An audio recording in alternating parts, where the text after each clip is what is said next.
Hey everybody, welcome to Season 1, Episode 4 of We're Watching the Watchmen. My name is Eric Madsen. I'm here with you from Flicksation Studios to talk HBO's acclaimed series, Watchmen, here on the podcast. I am joined by Christian Estabrook from San Francisco, California, as per usual. Christian, how are things tonight? Hello, Eric. Just give me a moment to encode your acorn. Is there any waiting in the, whatever they called that? The ancestry? Yeah, the ancestry. Brought to you by the Legend Foundation as well. So I know for a fact that Eric has never turned down an offer for someone to encode his acorn, and that's for sure. I have not. Definitely have not. Chad Colt, Reedsburg, Wisconsin. Chad, what's up? Hey, I am excited for tonight. This is two episodes in a row that were pretty solid for me. So, should be some interesting conversation. So, all right, here on We're Watching the Watchmen, we spoil everything up through this current episode number 4. We do make predictions, but we do not watch the coming soon on or the whatever they put at the end of the episode. We don't watch those, so don't worry about spoilers in that regard. Today we're talking about episode number 4 of season 1, If You Don't Like My Story, Write Your Own, the title of the episode. Contact the show, watchwatchmanpod@gmail.com. You can call or text our voicemail line, and we got a voicemail for you tonight, so people actually do that. 608-535-9302. Follow the show on Instagram and Twitter @PodWatchman. Follow us on Facebook, or listen to the show on your favorite podcast provider. Head over and give us a lofty star rating or a quick little review if you got time. Help us out, and that would be fantastic. All right, gentlemen, what an episode, guys. What an episode. So before we get into the episode, folks may remember last week we instituted an official point system for our Christian Ponders segment where we make predictions. So these things count. And I think for Chad and I's sake, we should have not started till this week, but we started last week. So we got some points on the board. I'll tell you that. Let's talk about our short-term ponders first here. Out of the gate, Christian. Yes, sir. Looks like a clean 1-week sweep for you here, Christian. All right, your first prediction, we would see a scene with the newsstand girl. We saw multiple scenes with the newsstand girl, so 2 points. Yeah. 2 points for getting that within 1 week correct. You thought Adrian Veidt might take a full bite of the cake this time, and you again correct there, my friend. Another 2 points. You took a good-sized bite out of that. Yeah. Now wait. I thought he was taking a bite of a separate piece of cake. The other cake you just see with 4 candles sitting there. So I don't know. This might be he took a bite of cake, Chad. Get it? It looked the same. So he did take a bite of cake. I don't know. I don't know if it's the right one. Oh my God! What is happening? Hey, this is for points. All right. Well, we'll give it to him for now. Well, if you want to split on it, Chad, with me, we'll have to ask for listener support. But I mean, it was the exact same kind of cake. If it was something different, I might be leaning closer that way, Chad. But it was clearly the same. I will give it to him. All right. That's pretty close anyway. So, all right, 2 points there, Christian. And the other prediction you had, you thought we might see some use out of Adrian's catapult. Sure did. And boy, did we ever. So All right, man. That's a clean sweep. That is good for 6 points, Christian. Yeah, and Huge. I forgot to let you guys know, this is going to be the last episode of We're Watching the Watchmen for me. I'm retiring on top. Yeah. I'm done. That's it. Drop the mic. I'm out of here. All right, we'll get to your long terms in a second. Let's move to Chad here. Chad, I got you for 1 here of your 3. So your predictions were we would see Dr. Manhattan in this episode. Yeah, Didn't happen. It's still good for a point if you hit it next week. So still on the board, but no points on that one so far. Crookshanks was going to be on the blunt end of some death in this episode. Boy, was she ever. Off screen, but I'm definitely giving that one to you, Christian. No argument, right? Yeah, I mean, I feel like it could be a hair splitter here, but Crookshanks off screen, but yeah, there was like a dozen of them that died, so sure, no argument. I was in the camp. I don't think I said this on the podcast. I may have thought of this while I was editing the show, but I was definitely in the camp of I didn't think he would kill any Crookshanks. It's like he's not killing the ladies here, but yeah. I thought maybe it said something about it. I think at this point, we'll talk about Vite, but I think all bets are off at this point in time. Sure. And Chad, me and you both had this same one, and we missed. We thought Crookshanks and Phillips would be eating cake this week. Did not happen. Nope, so, no cake for them. So, Chad, so far I got 2 points for you. And I missed both of mine. I missed the cake thing, and I thought we would learn that Cal and Lori have gotten freaky. It's still not off the table, still but not off the table. No. I guess the clarification I would have to ask is if they, well, I don't know. I kind of presented it like they did it in the past. But I feel like it's possible that they just did it now. Oh no. So. Any boning, I feel like you're getting the points. And yeah, we'll get to it in the rundown. But there's an off-screen Lori Cal scene, so who knows what really happened there? Yep. Who exactly knows? #CalGate. Yeah. All right. So I had 0, Chad had 2, and Christian, we're giving you 6. Long terms, nothing's hit. We'll talk about long terms later on in the show. You can keep this same one, or you can change it here when we do the Christian Ponder segment. So far, Christian, close. I feel like it's coming, but no specific date set here for the cavalry yet. I think I'm close. Yeah. Chad, no Robert Redford yet, and. Mine. It might be changing tonight. I haven't decided. Yeah, I'm definitely changing mine. Not that I'm coming off of there will be no Dr. Manhattan, but the problem with that is it doesn't play out till the end of the season. Right. So it's kind of. I didn't think of that. You got to wait till the last episode. Yeah, so it's kind of. I'd rather try and get 5 points before that. So I do have a change on that. And what if the last shot is of Dr. Manhattan too? Like that's how the show goes out. That would be pretty close to how my fantasy season is going as well. 3 teams all doing terribly. So, so Christian Ponders, we will get into that again at the end of the show. But Christian, nice work. Yes, sir. Nice work. Thank you so much. It was.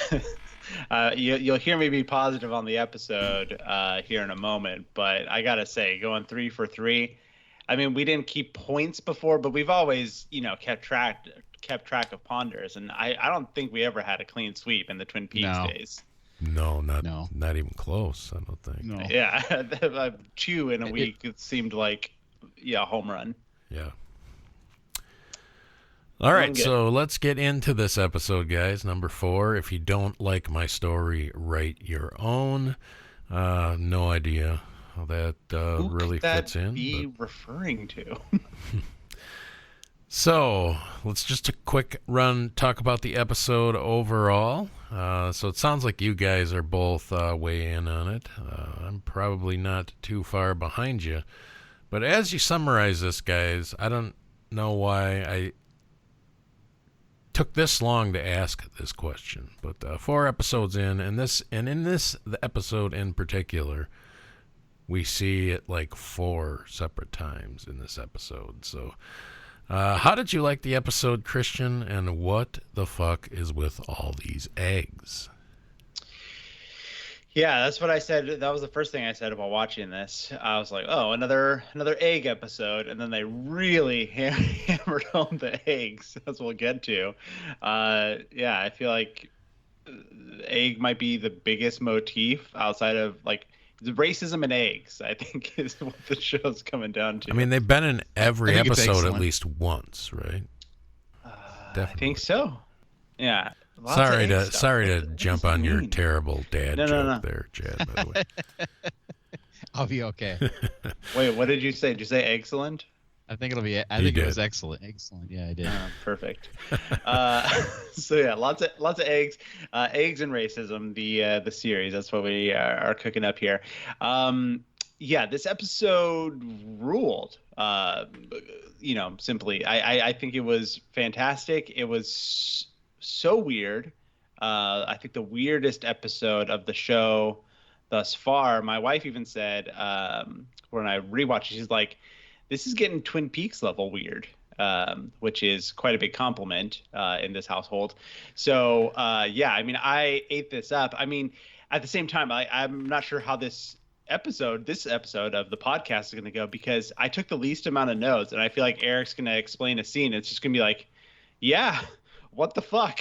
That was weird. And it's like, I don't even know specifically what to talk about really, but that's not an indication of my appreciation of the episode. I think the way it started off, really threw me for a loop. And then, yeah, there's just like these jaw-dropping moments, like, wait, what's happening? Multiple times. It's just kind of like it's those things, even if you're alone, you kind of like look around the room like, is this really like, what is going on here?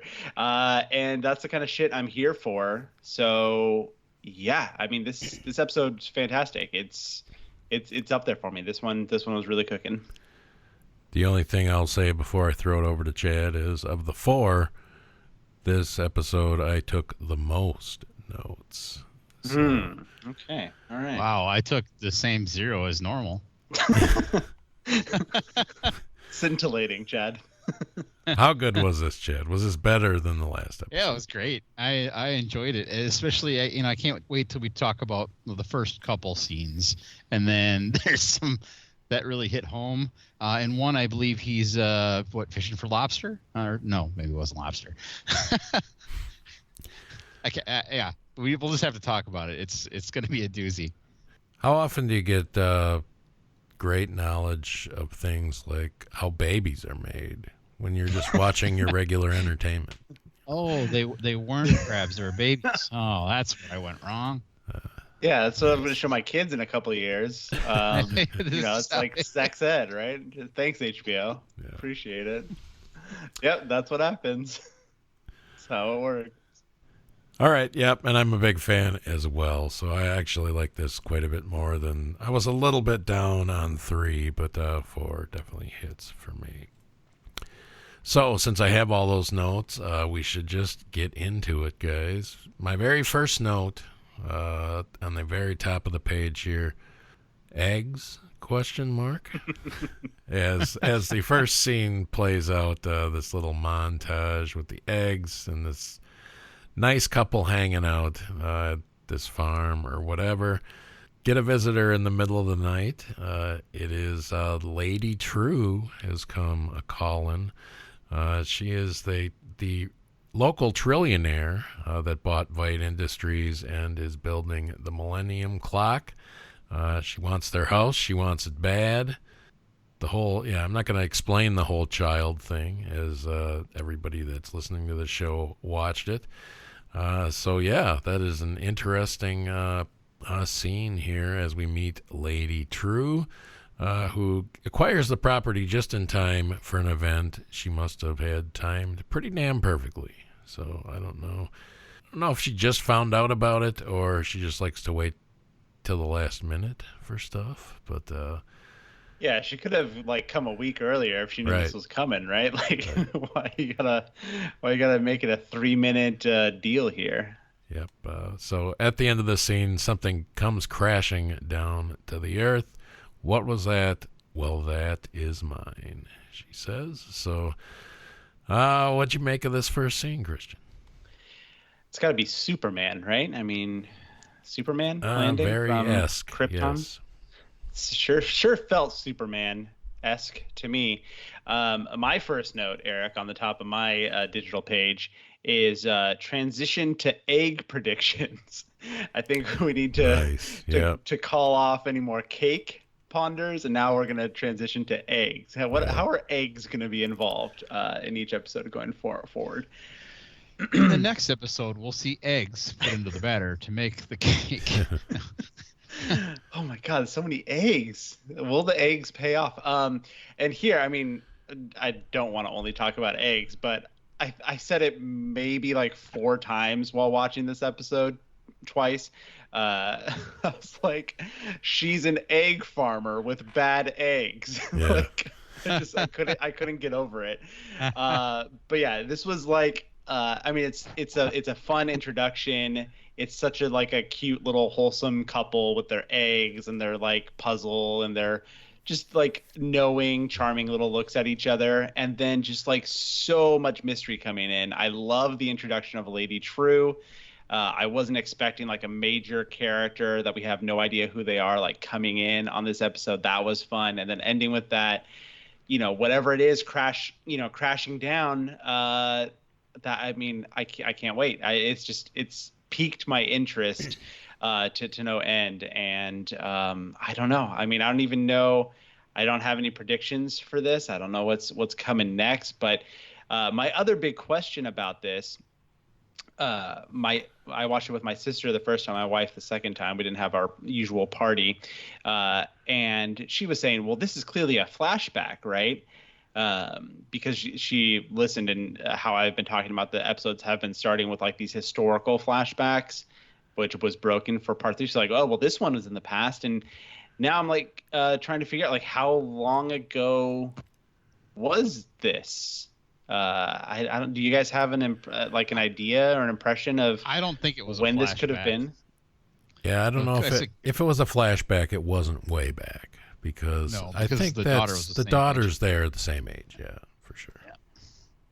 Which I don't think is a thing, but who knows? This daughter's a little weird, so. Yeah. I don't know. Yeah. So great scene. It was a great intro. Eggs, funny, intriguing. It was everything.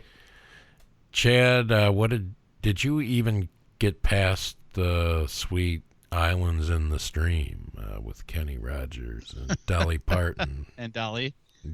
Could you even focus on the scene with that great tune going? Yeah, I mean, it was it made me want to put it on repeat and play it over and over again. No, it didn't. No. You are a fan of The Gambler, though. So. Oh, of course. I mean, who doesn't like The Gambler? But that's got a completely different feel to it as far as the song goes. Yeah, it was a very interesting scene. She kind of busts into their house in the middle of the night after we see them, obviously. Christian, I didn't even pick up on the egg farmer that had bad eggs thing. Oh, man, you should have watched it with me. I couldn't shut up about it. I was being a rude, show watcher, because I just was everybody's like, shut up, Christian. Shut up, Christian. We get it. Egg farmer with bad eggs. Come on. But to see the clientele definitely knew the score, apparently, because there was walk in though with the force and the gusto to just know that she's going to get that house, that shows her power, and that how it's obviously not the first time she's acquired something that way, and she didn't try to screw them on the deal, but it was you have, what was it, 30 seconds to make the decision, and it was kind of intense, because I was like, you see everything that they're going to get everything that they've ever dreamed for, except for they don't get to be on their family farm that they've had for generations. I don't know. It was interesting, but one of the weird things like about me is I sat there and thought, well, what about their stuff? Do they get all their stuff? I guess it was no, because it was like, you got to leave. Yeah. You got $5 million in the bank, and it felt like no. Yeah, it felt like Yeah. you know, get in your truck and get the hell out of here. Yeah. But Eric, I gotta ask you, you know, say you're trying to get pregnant for 10 years. Yeah. Someone walks up and says, "Here's a baby and $5 million." I mean, it's a sweet fucking deal, right? And it's, Like, and it's yours genetic, and it's yours genetic. Yep. Gone. Yeah.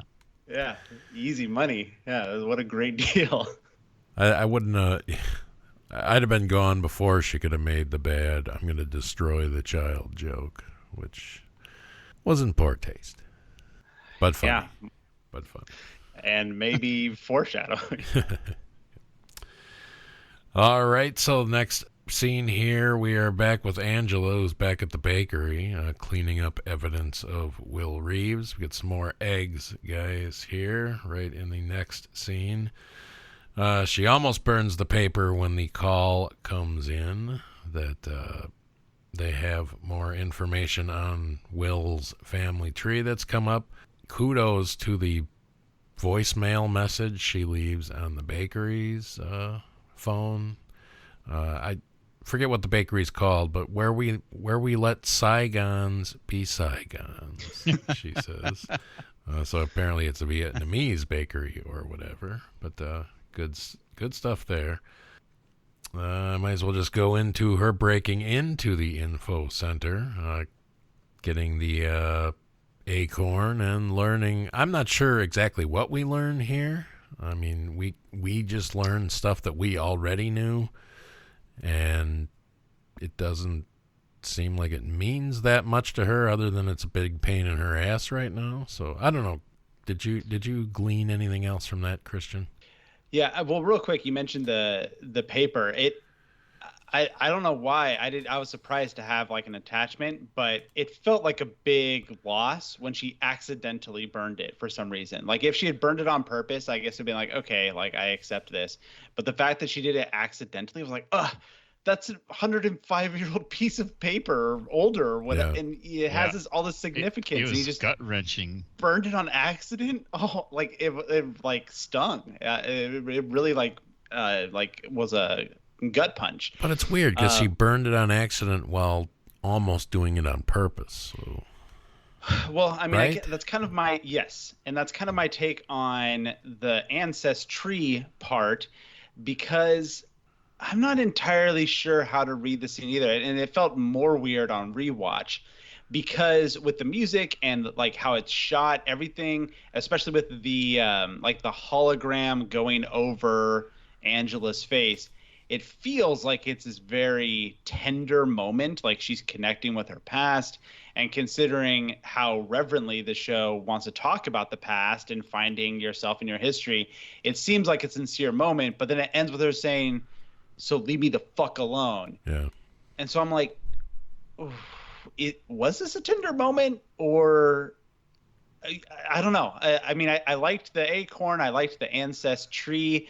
I liked the visuals of that scene, but I thought it was a little muddled with like the emotion or what the drive of that scene was. I'm still a little lost on that, to be honest.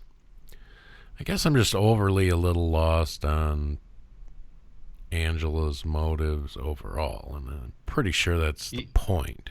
But yeah, it just definitely translates into this scene. Chad, any other reads on this? Yeah, I agree with you on her motives. Like, I always keep thinking of like, why is she trying to hide all this? Why is she like, what is the point? What is the purpose? I mean, I almost wonder if at some point in time down the road she won't just come clean to Lori Blake, but I'm not sure. You know, the other thing I found interesting is that she calls in her own, break-in, like, I'm going to go check it out, and there's broken glass, and then, 2 seconds later she's breaking the window to break in.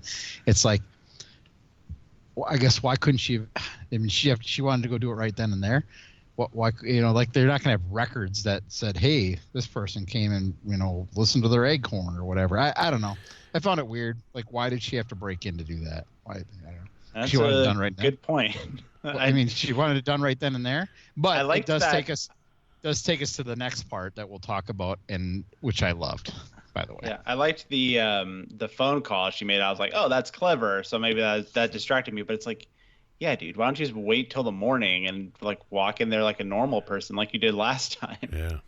I mean, obviously you can't go in there in full garb because then people know who you are, but just go in as yourself.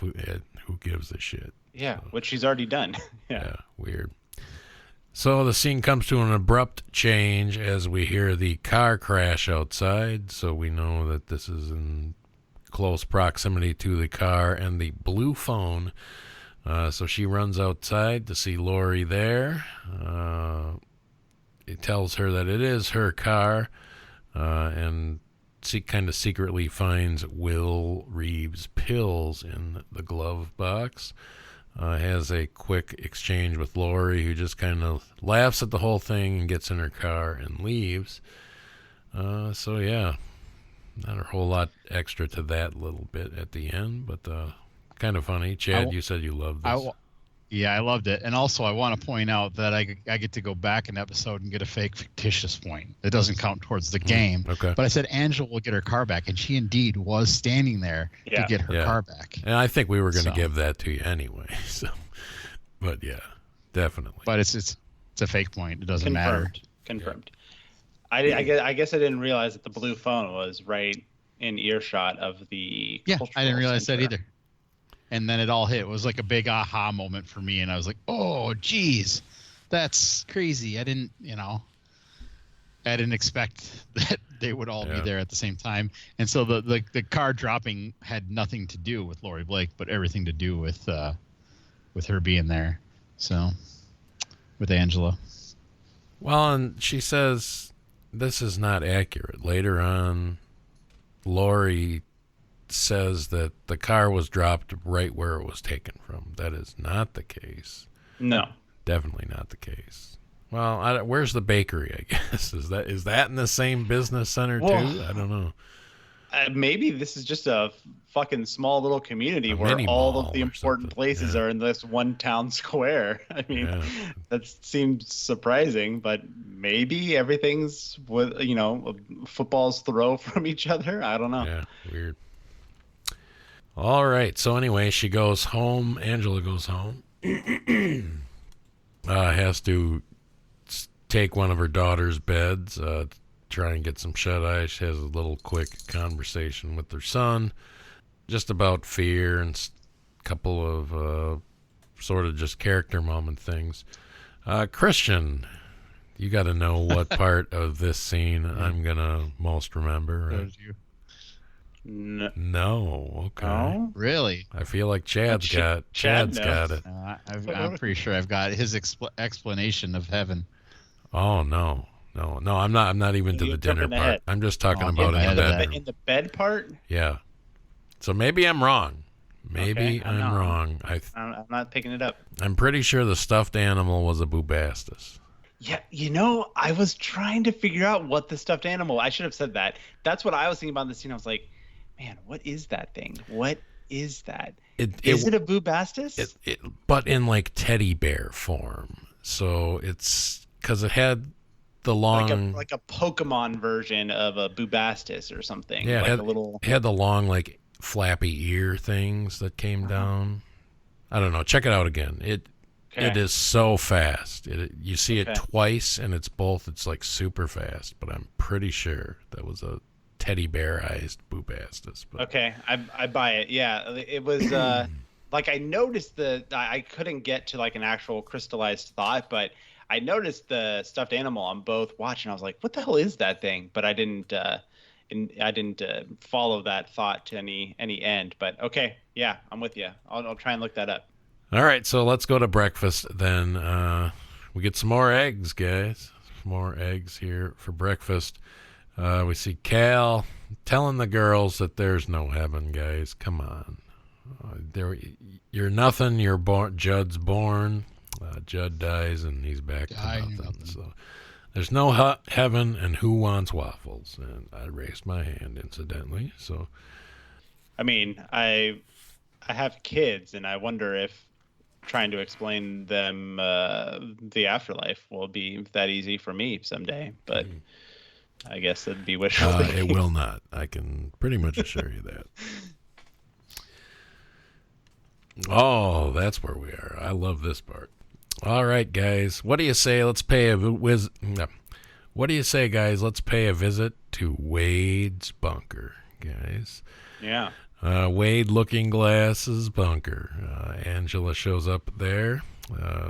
Apparently, Wade is way into the whole squid phenomenon, guys. He's pretty fixated on the life and the origins and stuff of the squid. So that's pretty great. She gives him the pills. Apparently his ex has some kind of lab. She wants to find out what the pills are. Will Reeves pills. There's definitely some friction, it sounds like, with Wade and his ex. So I'm looking forward to meeting her, which I am sure we will do. She mentions that Judd was a racist. Not much of a surprise to Wade. He looks over the robes, thinks, it could be his grandfather's, who knows. Can you keep it here? Because I'm afraid they're going to find it. So she doesn't need the FBI finding it there. So he's going to hold on to the robe for her, guys. So that was fun, a nice visit to Wade's place. Yeah, no mask this time. So Yeah. It's almost like you get the exact same screen time for him in every episode. Sometimes it's split into 3 quick scenes, one longer one, whatever. But yeah, great stuff with Wade. Yeah, it was good. It was a very interesting, I guess. I mean, it looked kind of like that's where he lived, you know? Like he didn't have a regular home. He's just got his little. Well, the house is across the ground. yard, but he probably doesn't live in the house. Probably doesn't. Yeah, I guess not. But it's, I don't know. He does his own pictures, all sorts of stuff. It was interesting. Yeah, I don't know if we'll see it too much again, but now that makes me wonder, was he sitting in this bunker back when he was like watching TV, eating dinner with his mask on?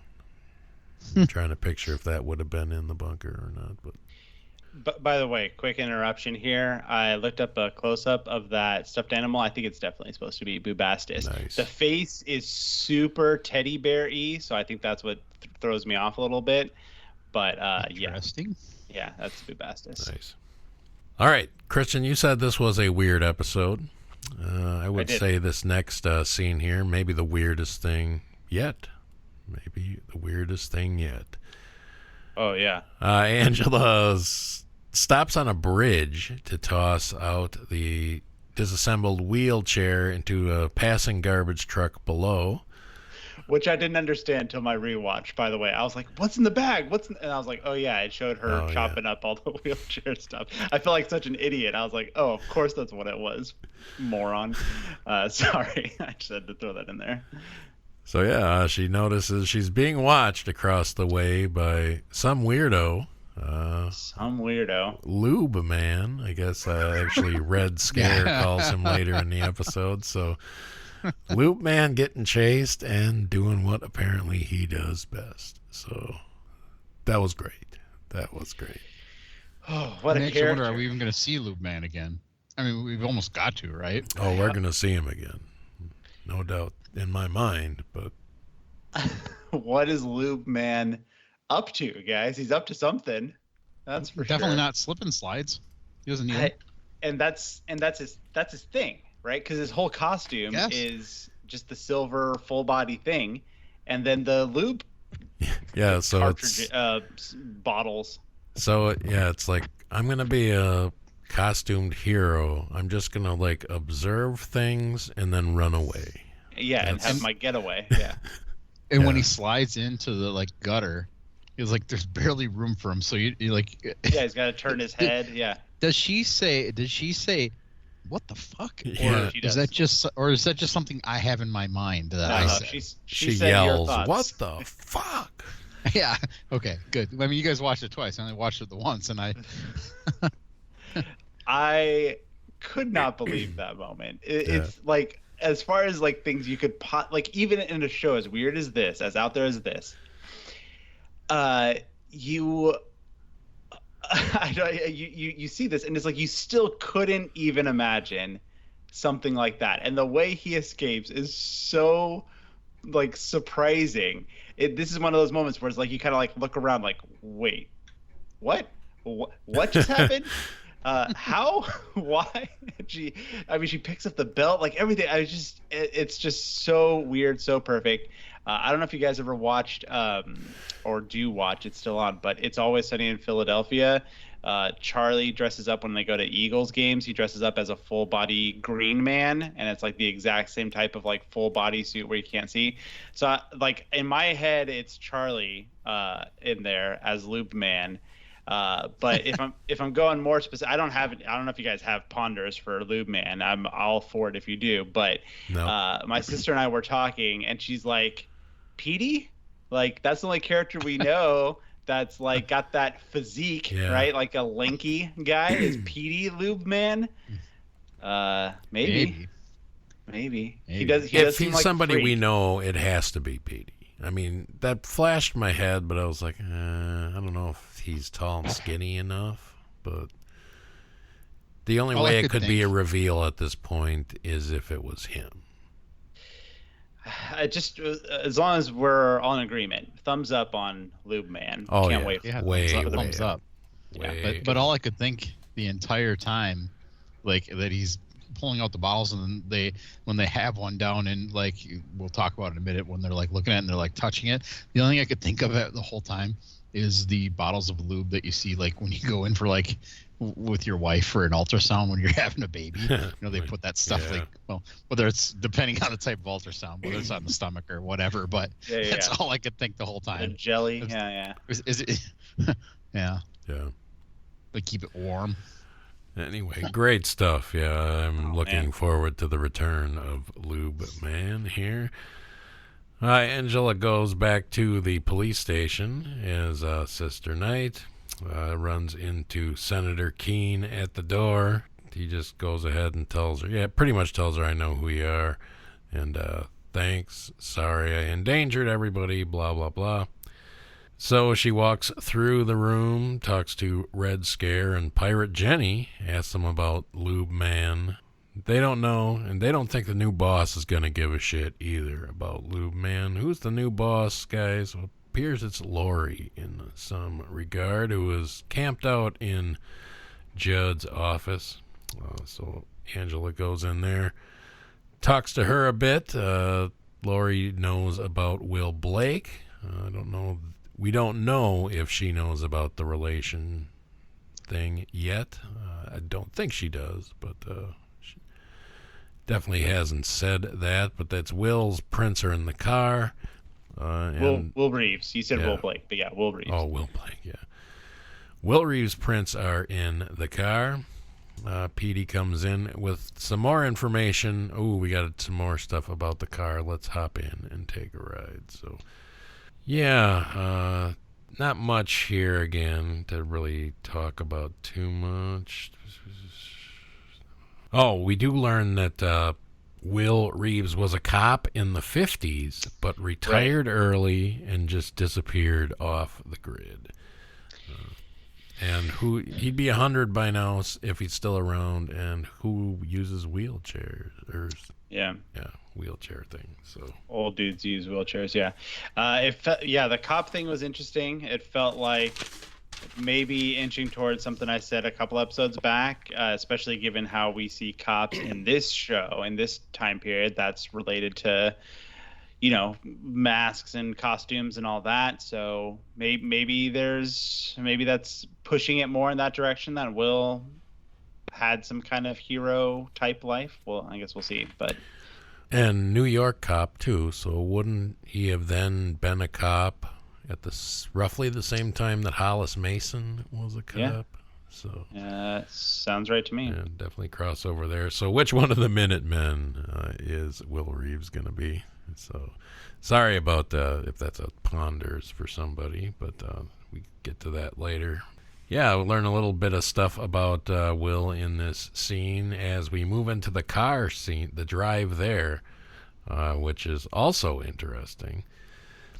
The thermodynamic miracle discussion is pretty fun. I'm definitely coming around on Lori in this episode. When there's not so much of her in my face, I think I can deal with her a little bit better. But she also tells Angela that, yeah, I had a nice chat with your husband. You met in Vietnam, you're from there. I asked a couple things about her parents. Lori thinks if you wear a mask, you're driven by trauma and you're trying to get justice due to some injustice you suffered in life. What's your trauma? Yeah, what were the nuns fucking with you, Sister Night, as a kid or whatever? So some jokes there. Oh, yeah. that was great. Yeah. Petey called upon to give a short biography on Lori. That was also pretty good. Pete thinks the Minutemen TV series is garbage. So yeah. Just yeah, I was about to say that. That's good. Garbage. So that's good. And before we switch into the next sequence here, do either of you guys play Fallout? Any of the Fallout games? Dabbled. Okay, so as they're driving up to the Millennium Tower thing here, there was a very Fallout feel to me, because that looks like something you'd see on that game, and they were playing like public domain 1920s music, which, yeah, it's all over those Fallout games if you listen to the radio stations on there and stuff. So yeah, it had a very Fallout feel, but that's for a captive audience. So yeah, the drive, interesting, fun little drive here, Chad. It was something, that's for sure. It's interesting how Lori puts Petey on the spot to tell her stories, and he does them accurately. I mean, you can tell he is definitely the history buff of the show, and I couldn't get a read on what Angie thought, though. I really couldn't get a read on her. Like, was she surprised? Did you guys felt she was surprised by that, or like, nope, doesn't surprise me at all? I don't know. I can't get a read on that either, Chad. But I mean, I like the scene overall. I think there's good humor. I mean, I liked Lori in the last episode, but I think this is maybe just like the perfect amount going forward, kind of like what Eric was saying. I think the humor, the thermodynamic miracle, the nun joke, little shots from Petey. This all works really well. So it's kind of connective tissue, really getting us from one place to another, but connects things nicely, I think. I feel like in my gut, I really want this to turn in a direction where Angela and Lori are kind of just get along, buddy. Yeah, not exactly buddy, but I can see them being good partner foil type people, but still kind of antagonistic to each other, like they got to be snarky. Guys. Yeah, they got to be snarky. And just popping shots off at each other, but like they're just going about their business. I could dig that. Future seasons, maybe. Future seasons. All right, guys. The next two sets of scenes, we learn some stuff, guys, in this next couple set of scenes. So they go into the complex there that is run by Lady Trieu, right below the Millennium Tower. We see some aircraft, apparently, that are designed to build this tower. We find out a little bit later on. But, clearly these were the vehicles that probably stole the car. So that still doesn't make any sense, though, right? It doesn't really. But like, what does that tell us? Like, why would? Well, I guess. I mean, clearly it happened to get Will back. Yeah, clearly. Will is with Lady Trieu, as we see. That's in the end of the episode, not at this point. But that whole thing. But he could have just gotten up and left whenever he wanted. Like, it's not like he was really held captive there. It just seems like a lot of work. If that's the whole point, was to get Will at Angela's bakery to the Millennium Clock, I don't know. Yeah, I feel like you could have found an easier way to do that than one of these very complicated, expensive drone ships. I don't know. I mean, seems weird. It's got to be staged, right? I mean, they got to know what. When this happens, what would they want? Why would they want? They need either Lori or Angela in on to make this visit for some reason. Well, because Will's there probably. So, I mean, you got to know when a vehicle, when a ship like this takes a car and brings it back and drops it, they're going to figure out when they know the car's been dropped how it got dropped. Yeah. Where it is. And it's going to lead to these things, and it's going to lead to basically what's going on here. So, yeah, this is orchestrated somehow. It's very silly, but whatever. I'm pretty sure it's orchestrated. I don't know. My gut reaction is that it's all just to get Will. I don't know. It seems like it's extra. It's an extra move. But when you're a trillionaire, maybe you don't even realize how extra things are. Probably not.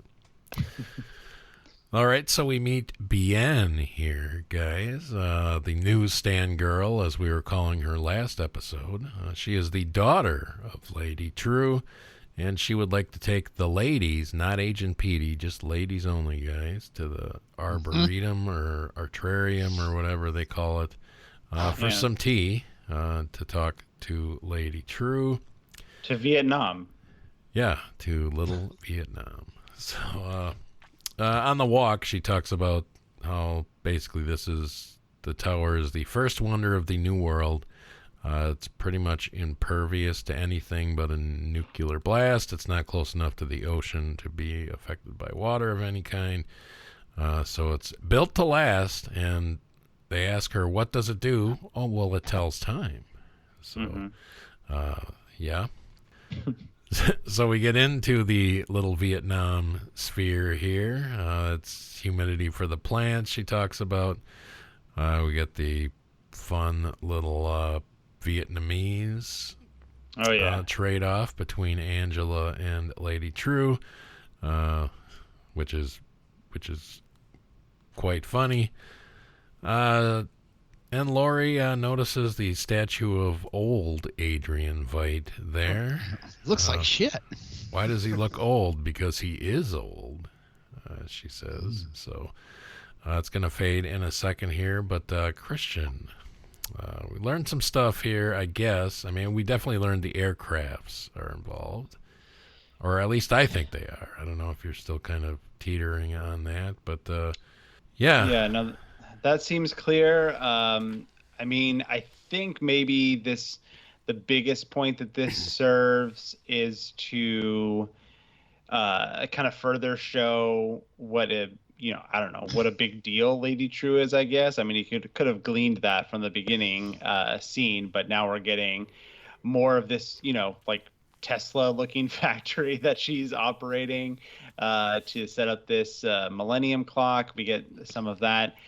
And I mean, I'll speak on this at the end of the episode, but I think the most telling thing is the relationship between Lady Trieu and Veidt, when there's a comment too about how she bought the company from Veidt. That's what led to her becoming a trillionaire. So yeah, I'm still in the dark as to what the clock is for and all that stuff, but I think this scene really cements setting up Lady Trieu as a major piece going forward and what this story is going to be. Oh yeah. I got a comment that's very Ponders-esque. In fact, I have it written down, but it's not a ponder that I think I'm going to. I mean, I could still possibly use this as like a long-term ponder, but I don't think it'll come true next one. But is it possible that Adrian Veidt is actually trapped in the statue? They kind of like did a Han Solo to him, basically. You know what I'm saying? Yeah, maybe. That's interesting. I have another direction I'm going. You'll hear about it in. I like it. So we've all got a statue, something or other, huh?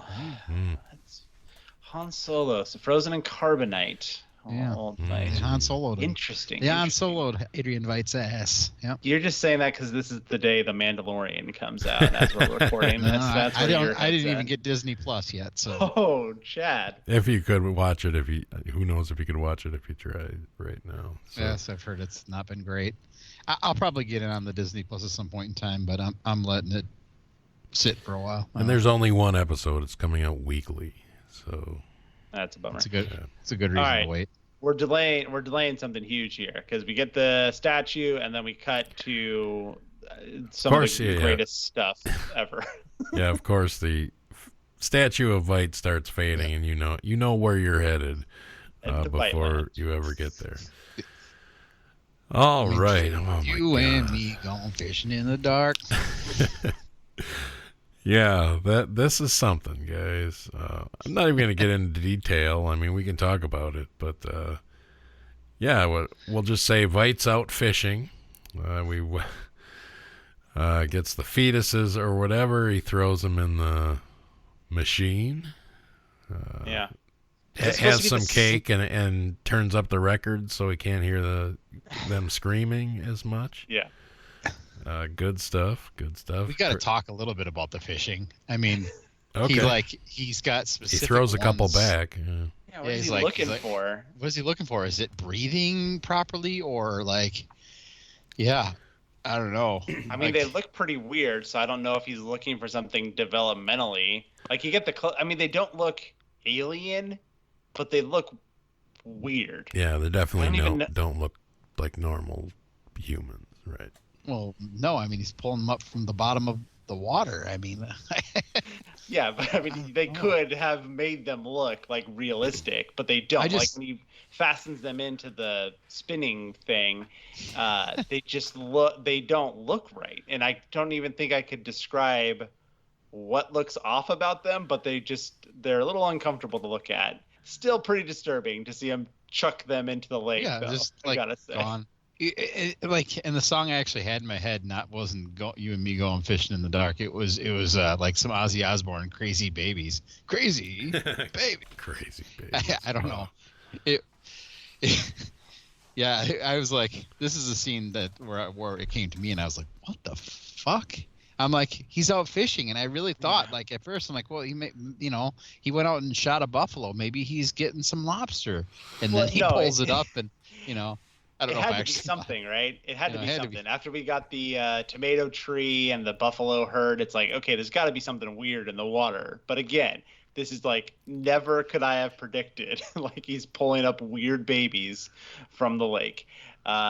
So the machine that his little easy bake oven for the babies, is that supposed to be similar to the Dr. Manhattan thing, or is that completely different technology? Any guess? I think that's something completely different. Is my read on it. Okay. It's some steampunk shit. That scene actually, where they're spinning around and they're I guess coming of age, whatever you want to call it, growing up in a matter of moments. Coming of age. Yeah. Well, my first thought was the Mr. Phillips stance and the schlong hanging out. That is the same stance in schlong that you see when you see Dr. Manhattan. I still think there's a possibility that depending on where Veidt is at, that he is made from DNA of yeah, but John. Crookshanks and Phillips are made from the same stuff, and I don't think there's any hints that Crookshanks is part Dr. Manhattan. So no, but I mean, what makes you think they're made from the same stuff? Because they both come from the same lake. Well, right, but that doesn't mean like it's not separate DNA. I don't know. I think that's a rabbit hole. A stretch. It's a rabbit hole. It might be a stretch, but so is taking babies out of a lake and growing them in a few moments.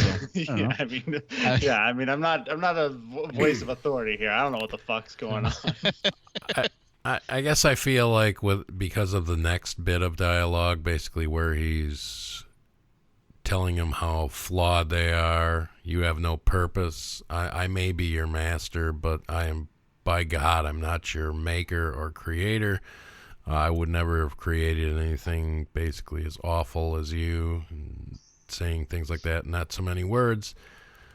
That doesn't feel to me like they would be of Dr. Manhattan ilk, either one of them. It just, I'm not getting the sense that that's, because he clearly reveres John probably way too much based on like the music or the play and stuff. So yeah, I don't know. It's that it doesn't strike me as these people are at all connected to Dr. Manhattan, but who knows? Who the hell knows at this point? Yeah, they're like cast-offs. They're like mistakes. They're like a half a rung below minions from Despicable Me. Like they're like, I don't know what these. Why are they growing from the bottom of the lake? I don't know. And why are they being chucked into space or wherever? And do you guys think Adrian was hungover? Because he looked kind of hungover. He did look rough. And, I don't know. And like everybody, they were all dead. Well, here's the thing, guys. 4 trips to Viteland.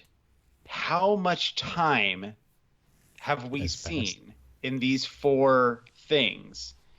I could totally buy that this is all in quick succession, but it could be, there could be big gaps between these scenes, right?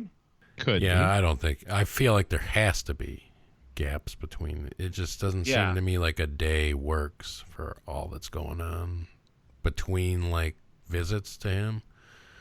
So it feels like these are all spread out, but. And it's, it's furthering this impression that he's imprisoned. So these journeys to Viteland is, we're supposed to maybe get the impression that long periods of time have like it's like you're getting the feeling like, oh my God, he's trapped there. He's like doing all these experiments. He's just like going stir crazy with how much time he's spending there. That's what I think the vibe we're supposed to get. We get the 4 candles on the cake, and I still think it feels to me like there's just a knowingness about this that the creators are telling us like this is some separate thing, and we're just going to give you these. It's like a little short film each episode, and they're separate and they're detached little stories that don't really mean anything yet, but 1, 2, 3, 4, and we're going to keep building up until it finally means something. If it does mean something and it lines up at the end, great. Otherwise, I don't think there's supposed to be any predetermined amount of time between these. So yeah, for sure. I think the Vite stuff is spread out, definitely. Any thoughts on the catapult stuff? The catapult shooting the dead bodies into another dimension? Question mark. Yeah, but it gets into my ponders. Okay. All right. Yeah, we'll hold because I feel like we're gonna come back to that at some point. I don't have any ideas, so that's why I'm fishing. I'm not fishing for weird babies. I'm fishing for Vite theories, but I'll hold my appetite. All right, so yeah, we walk in. We just see sorry about the mess. I had a rough night. As we see, he basically annihilated like 40 of these clones or whatever. Is that what he did when he put the costume on? The horseshoe, he picks the horseshoe up from one of the Mr. Phillips and says, no, I don't need this yet. Not yet. And he throws the horseshoe back at the guy. So I put that in my notes. I don't know. I don't need this yet. All right, cool. So yeah, we get to the part where he's catapulting them into wherever, and getting excited about it. It's pretty funny.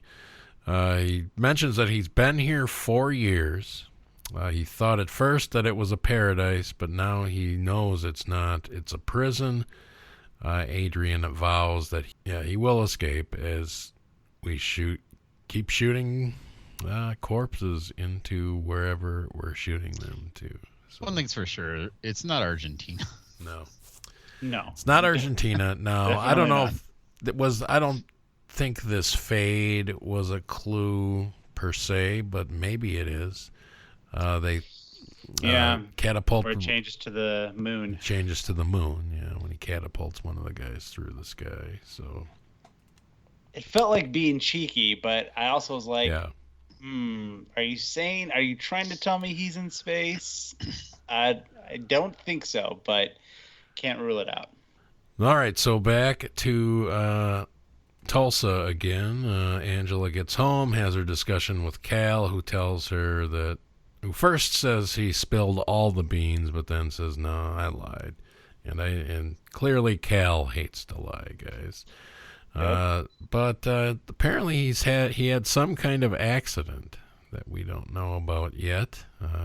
It's clearly a point of note here in this discussion, so I guess we're going to find out at some point what Cal's accident in Vietnam was that Lori didn't ask about.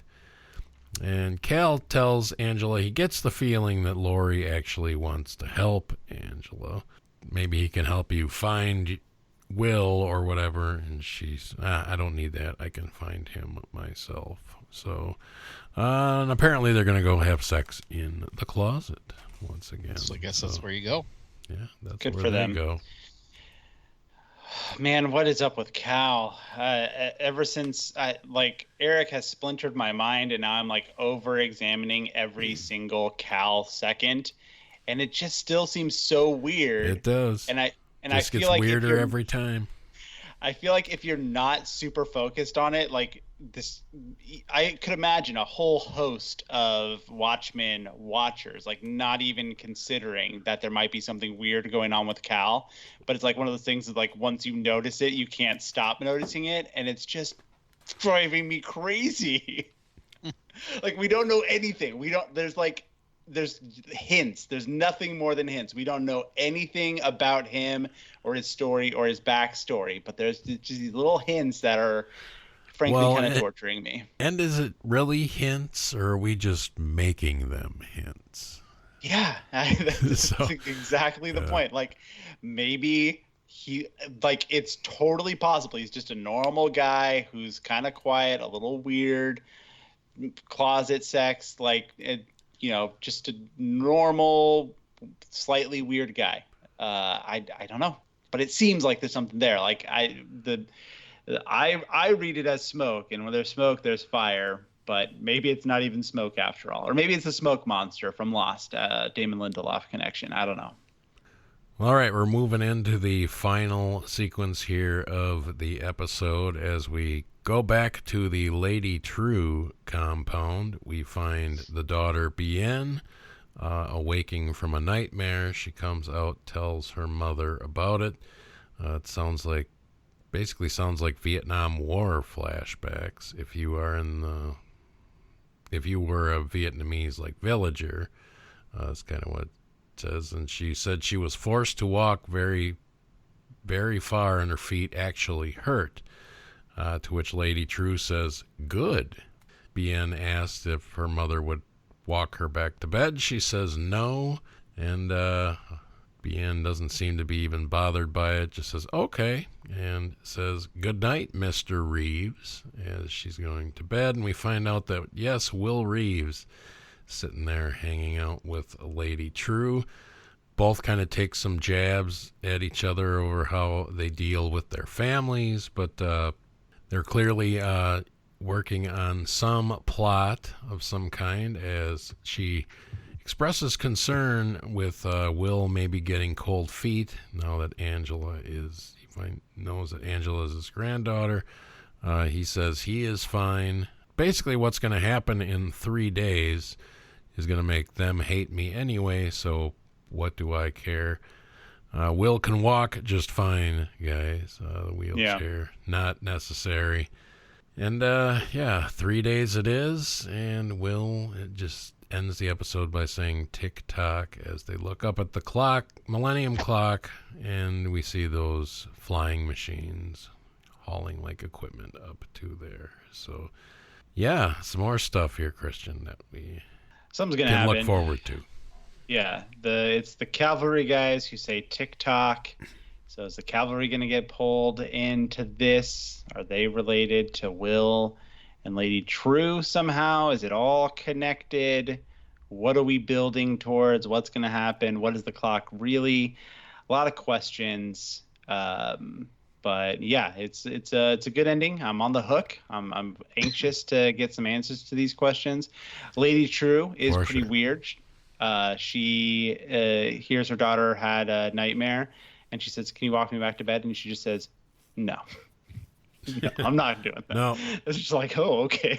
I'm a trillionaire. What do you think I'm gonna walk you to bed? I don't have time for that. It's like, all right, cool. Later. You got 30 seconds and yeah. That's all you get. Chad, any thoughts on the last scene before we move on? It made me think about the pills, and there was the conversation earlier that she had pills. with Ange, and are they really necessary, or what do they really do? Like if they are necessary, what do they really do? Because it does seem like he wants the pills, but also why couldn't she he calls just get them? more? Yeah, the way she talks, Lady Trieu talks about them too. I didn't even understand what she meant. She calls them like, oh, those are exposition and something or other, and I was like, what the fuck does that mean? This also doesn't make any sense, because if Will wants the pills back, which is like the message that Lady Trieu sends in Vietnamese, like they were in the car that they had, like what are they getting at? What are they playing at? Like they had the car that had the pills in it. Like, what are you talking about? You're the one who threw the pills back across town to me. Now you want me to bring the pills back to you? Like, what the fuck? So guys? does he really need them, or is it a ploy of some sort? Or playing some kind of game here, but I don't know to what end yet. I mean, are they what has allowed him to be still walking, apparently without a need of a wheelchair at 105 or whatever? I don't know. No idea. Be interesting to find out. I do have one thing before we get to Ponders. Eric, did you have any thoughts on the final scene here? No, definitely on the hook too. So while this isn't like an actual prediction, but this is an interpretation that's come to me over the course of recording this episode.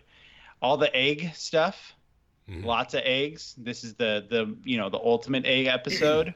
Mm-hmm. What if you watch TV and you talk about it and you write about it and you read about it and you make a podcast about it every week and you get really into a TV show, especially something that's based on something, what are you looking for? You're looking for Easter eggs. So maybe the Watchmen creators are putting all these little things, all this little John and all this random stuff, and it's just like, hey, you guys are gonna be looking for Easter eggs. Well, we're also gonna put in a bunch of actual eggs, and they're just kind of laughing at this. Yeah. It's possible. I mean, so they spent millions of dollars to make these episodes. And let's just fucking throw some eggs in there. Throw some eggs. Like they're gonna be looking eggs for are Easter cheap. eggs. We're low on eggs. Just somebody run over to the local regular Quick Trip eggs. and get some eggs. Every episode. I love eggs myself, so I can dig it. So last week we got a text from Kayla, Christian's sister, weighing in on our Christian Ponders discussion from a couple of weeks ago. While we were on the air, I did suggest that Kayla give us a call or write in. Let us know what she thought of the show, as not really a Watchmen person, just kind of a general TV watcher. See how she liked the show so far and whatever. And I mentioned a couple of things about Christian Ponders as well. So Kayla has called us up and left us a voicemail to address those questions I asked. So I will just say that she gets her episode numbers a little mixed up. She's calling episode 4, episode 3, and episode 5, which hasn't aired yet, she's calling episode 4. So she's just an episode off, a little shy on those. So understandable, but just keep that in mind that she's talking about episodes 4 and 5 specifically as she's talking. All right, so let's go ahead and play that voicemail. Here is Kayla. Hey guys, it's Kayla Skelton. I'm the one who wrote in last week, Christian's sister or Sister Christian. I'm totally fine with that name. even though I don't want to be affiliated with Christians themselves. That might be kind of awkward. Hi. So you guys kind of talked to me about me a little bit last week, and I would definitely be happy to judge for you in the Christian Ponder segments when tiebreakers are needed. I would just love to judge, so I'm definitely down to do that. I feel like I could be impartial and definitely judge against Christian if need be, but just Chad and Eric, that's fine too. Anyway, my overall thoughts of the show. I definitely only started watching this for the community aspect for our Sunday night HBO night.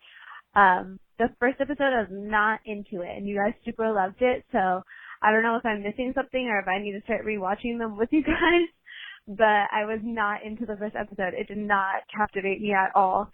And then ever since then, every week it's been getting a little bit better. And I'm super into it now. So I'm really excited for episode 4. Episode 3 was super weird. I'm pretty sure the whole time I was kind of just like looking at Christian like, do you understand what's happening? Does this make any sense to you? And we were kind of on the same page, so that made me feel a little bit better that I wasn't missing anything. And then we were just cheering a bunch because we got all his Christian ponders right.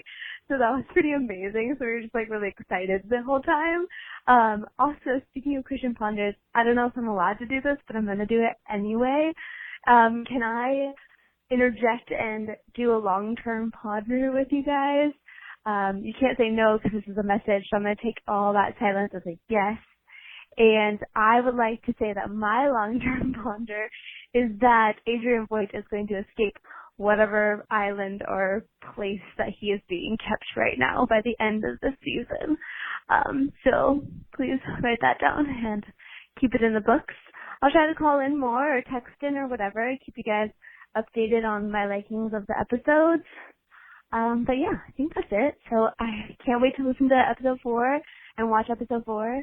So have a good night, you guys. Have a good night recording. I'm like calling in like right before you guys record, so I hope this makes it on. So fingers crossed. Yeah, have a good night. Bye.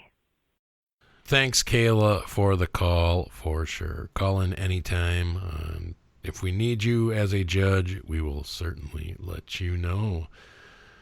All right, guys, it's time once again where we predict what we think is going to happen next episode and long term. 4 points here in the Christian Ponders segment. Christian off to the early lead here with a perfect first round here for this. We started scoring just last week. So, Christian, you are up.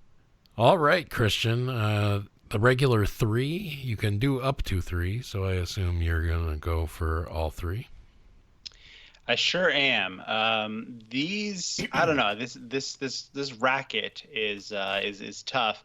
I feel like these are going to be, I don't know. Like I'm not super confident. This episode was great, but it was also left so many questions. Like so many things were wide open that, you know, everything could lead you to a prediction, really, and I wouldn't really be confident on any of them. But and I feel like I'm trying to go some different directions, get some new blood in here. I got no cake-related things, got no egg-related things.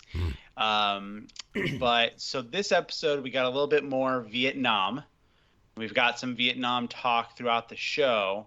So flashback or otherwise, I'm going to say a Vietnam set scene in the next episode. Okay. Something in Vietnam happening. And I mean the real Vietnam, because Lady Trieu's thing about bringing Vietnam with her was a terrible loophole. That's not what her mom meant. That was not weak. At all. Not at all. That was terrible, Lady Trieu. So something in Vietnam.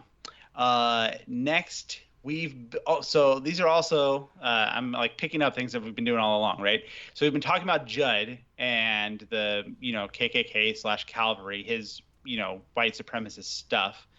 And it's been the same thing over and over again. Like they're dragging around this suit. Here's the suit. Is it for posterity? Is it a memento? Looking Glass is like, is that his grandpappy's old, Klan suit or whatever? And we keep going, like it's the same thing over and over and over again. So will the dam break? I'm predicting we get further evidence of Judd's white supremacist doings. Like corroboration from another character or a flashback scene or a photograph, more than just that one suit, something else pushing us towards Judd and the white supremacy stuff. And finally, this one, I think I'm on the right track here. We didn't really talk about it. I don't know if you guys are here as well. And based on big picture, this might be too early. It might even be too early for the next 2 episodes. But I'm just going to say it now because this is what I'm thinking. Maybe this makes more sense to swap in for my long term, but I feel good about my long term one also. All right, I'm going to keep this as a short term one. Some type of, because I'm not predicting like a full on explanation or it being like plain, like all explained out there. But where I'm heading is I think that Veidt is wherever the hell he is, having something to do with Lady Trieu. And while I don't think that it's necessarily going to be like completely spelled out exactly what's going on there, we see the transition of Lady Trieu mentioning Veidt. So I'm predicting some type of Trieu reference within the Veidt segment. So referring to Lady Trieu or the Lady Trieu logo somewhere, like some type of evidence that Trieu, exists in the Veidt side stories. So we might not bridge all exactly what that means yet, though. I'm feeling like Lady Trieu's the one who's keeping Veidt in check, but I don't think we'll quite get that. But some Trieu reference in the Veidt segment. All right, I definitely have a very similar one to that, so we'll get to that on mine. Chad, you had something to say? No, I just said I like it. Okay. I like that one. It's a good one. All right, Christian, long-term predictions. Are you sticking with the cavalry date thing, or are you making a change? Yeah, my long-term prediction is the cavalry's, has a specific date in mind, and they're building towards something, some big event or something that's going to happen on that specific date. I feel like in this episode, with all the TikToks and the clocks, and 3 days from now, I feel like we're almost there. I feel like that could happen and before the show's over. So I am not gonna change that. I'm feeling pretty good about that long-term one. All right, Chad, how many you got? 3? I got 3. All right. And I am gonna change my long term, I believe. Okay. What you got for short term? Well, first one, one of the bright moments, slippery moments of this episode was old Lube Man or whatever you want to call him. But I think we're going to see have a Lube Man sighting right away in the next episode. I don't think he's going to stay gone for a couple episodes. I mean, he can't be done with him. You know what I'm saying? I think we're going to have a Lube Man sighting in the next episode. All right. So the other one, and this one's just more kind of, they're all hunches, of course, but the way Will Reeves was talking at the end, I think he's going to have some sort of like a heart-to-heart talk with Angela in the next episode. I don't know why. I just think that something's gonna come up, and they're gonna have. I mean, I guess it's a loose one, and we might have to debate whether it's really a heart-to-heart or whatever. But maybe it's like family talk or whatever. It's gonna be some sort of a conversation that's meaningful to both of them. And my third one. This is the one I kind of alluded to earlier, is I think Adrian's going to test out his little spacesuit thing again. And I'm not sure what or how. I just think he's going to test it out. I mean, there's got to be a reason he has this.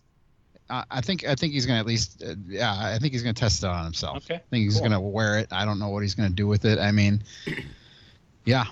I guess we'll see. I'll give this to you as long as he has it on. Basically, going to get you the points here. He's got to be building everything for. He's not a guy that builds things for no reason. So, I guess we'll see. All right. Long term. The long term, I'm going to change to. I'm going back and forth on a couple. I've got a list of 6 of them that I've said, and I've got them all here. So. I got the Will Reeves as a superhero we already know of, possibly Hooded Justice. I've got the one I came up with tonight is Adrian Veidt possibly trapped in the statue. I've got the Phillips is made from DNA from John. I've got Looking Glass is possibly to Rorschach's son, but as his son. But I don't think I'm ever really gonna go with that one. That was just for fun. And I got Redford. But the one I think I'm gonna switch to is one that I had like pre-episode, and it's changed to be fit long term. Because my original was that Rorschach's journal would come and play in the first episode, but I'm going to change it to Rorschach's journal is some sort of a doctrine for the cavalry. I've been kind of saying that all along, but I'm going to make that one live right now.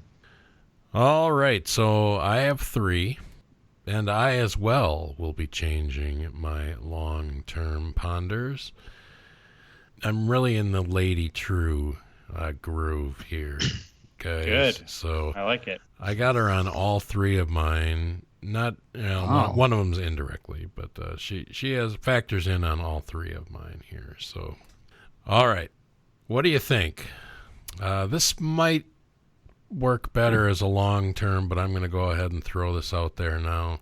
I have a really hard time guessing how old Lady Trieu is, but if she's in my age range, I'm going to guess that Lady Trieu is Eddie Blake's daughter.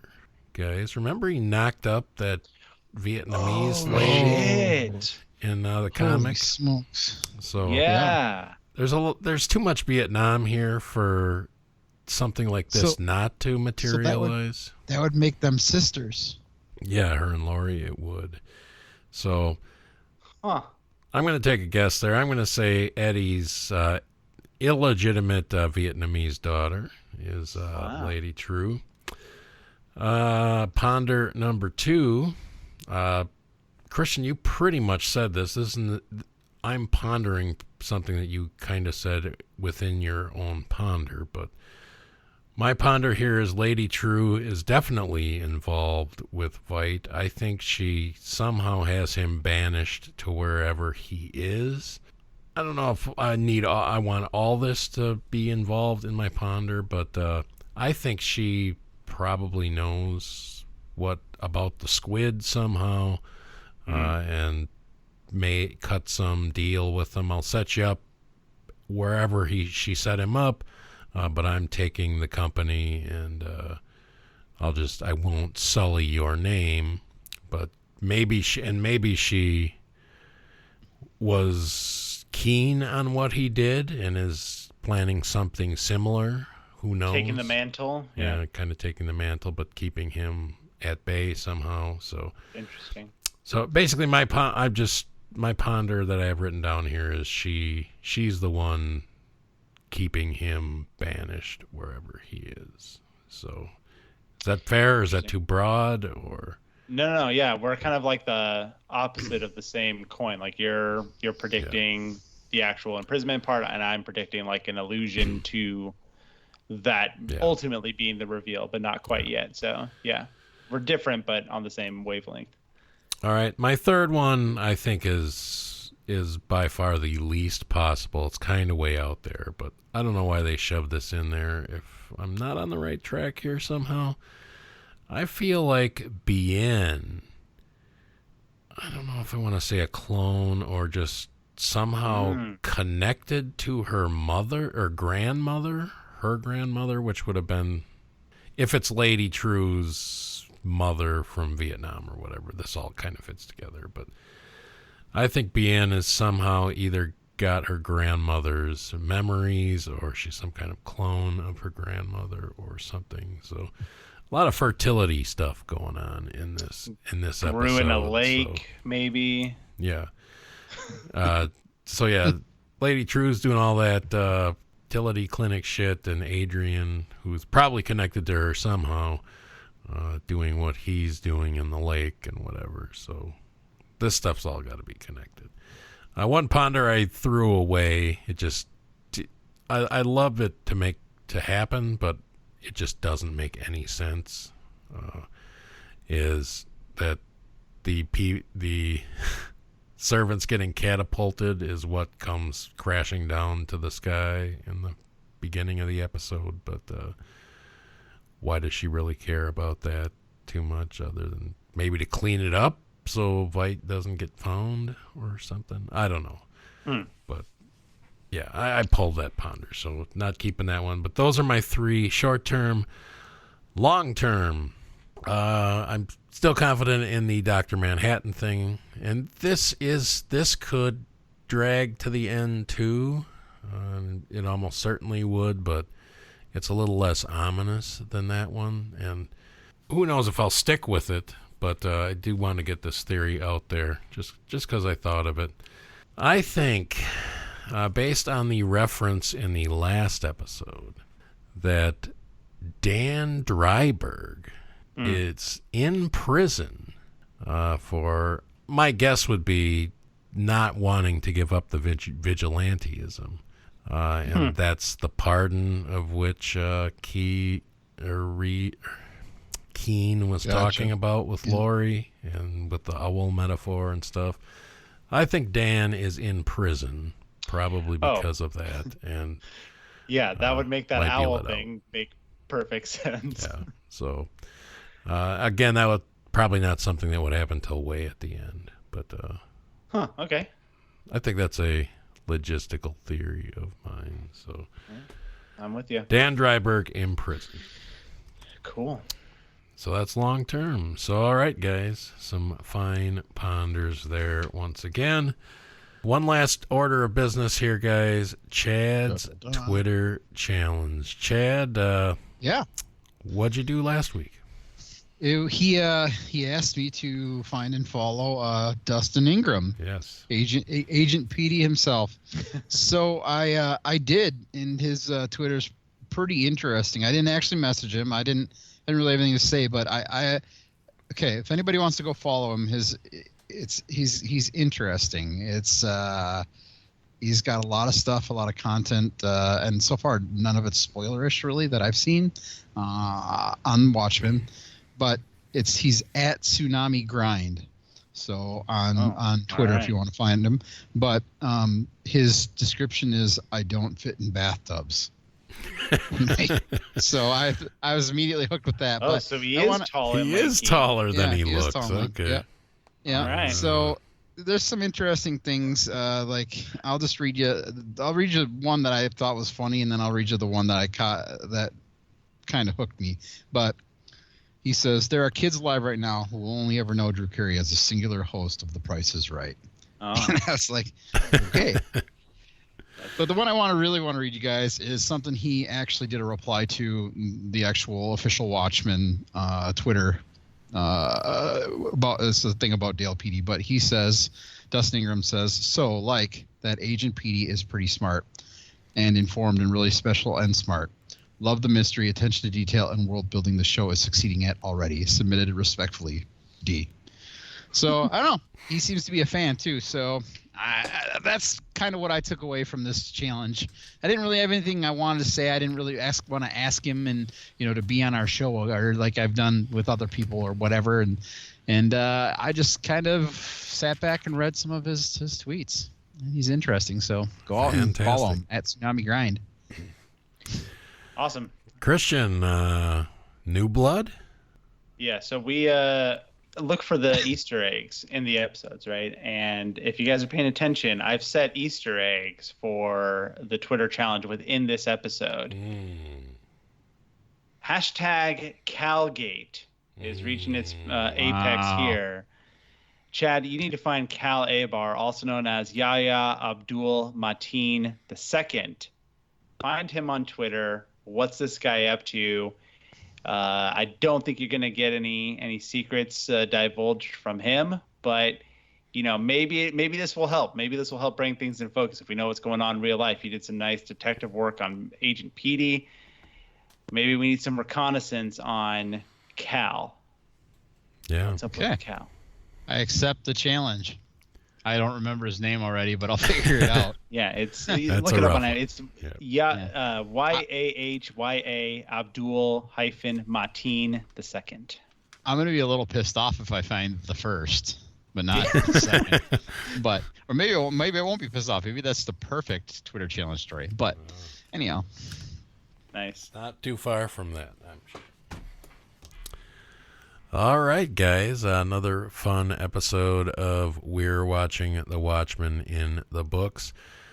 Don't forget the contact info, watchwatchmanpod@gmail.com. You can call or text the voicemail line. Both methods been used by Kayla, so good to know the system works if you guys want to use it. 608-535-9302.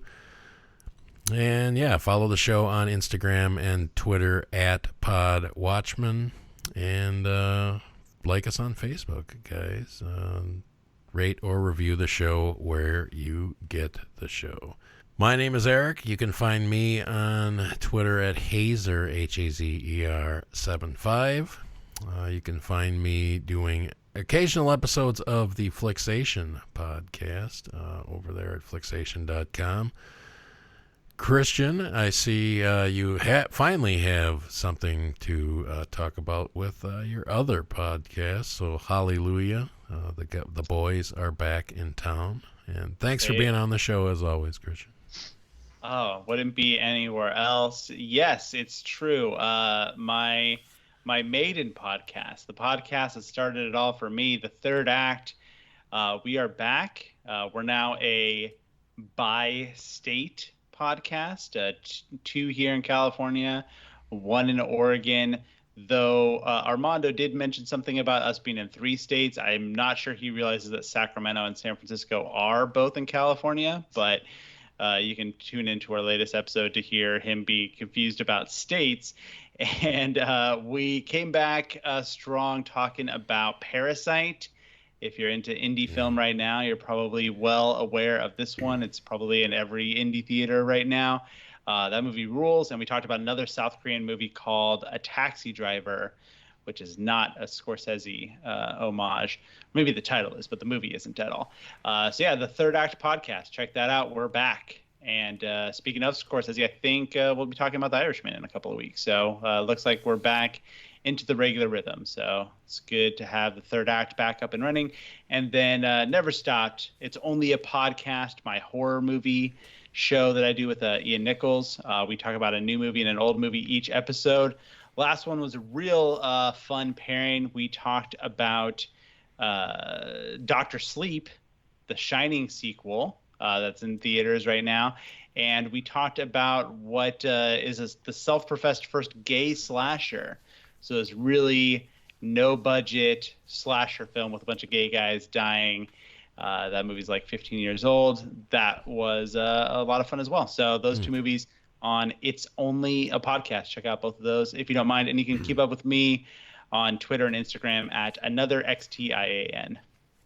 And both you guys can probably feel in the air. The Flixmas season is just kicking off, so always a great time of year over at both the Flicksation and Third Act podcasts.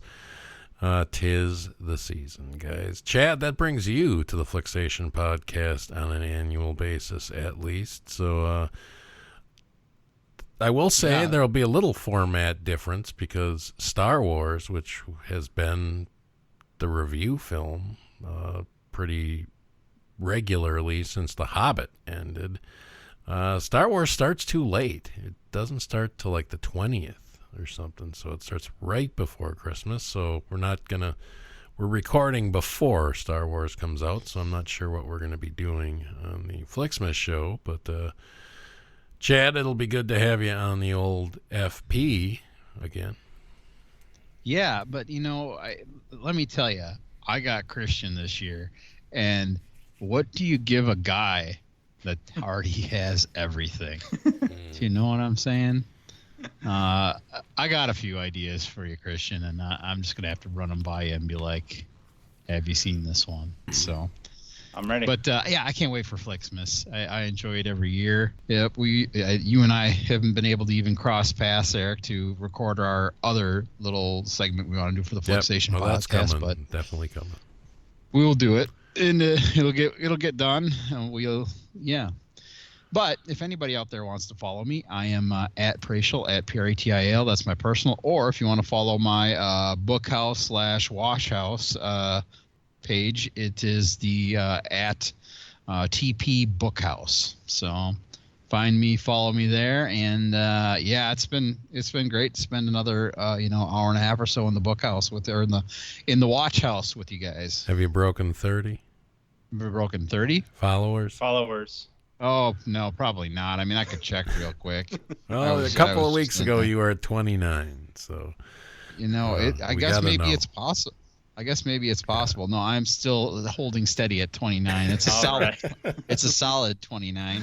I like numbers. It's like an exclusive club over there. It's an exclusive club. Followers. If anybody just wants to give me a pity follow, I'm cool with that. Yeah, take him. It's like Trump's 30% that never waver. Chad's got 30 followers that never waver. 29.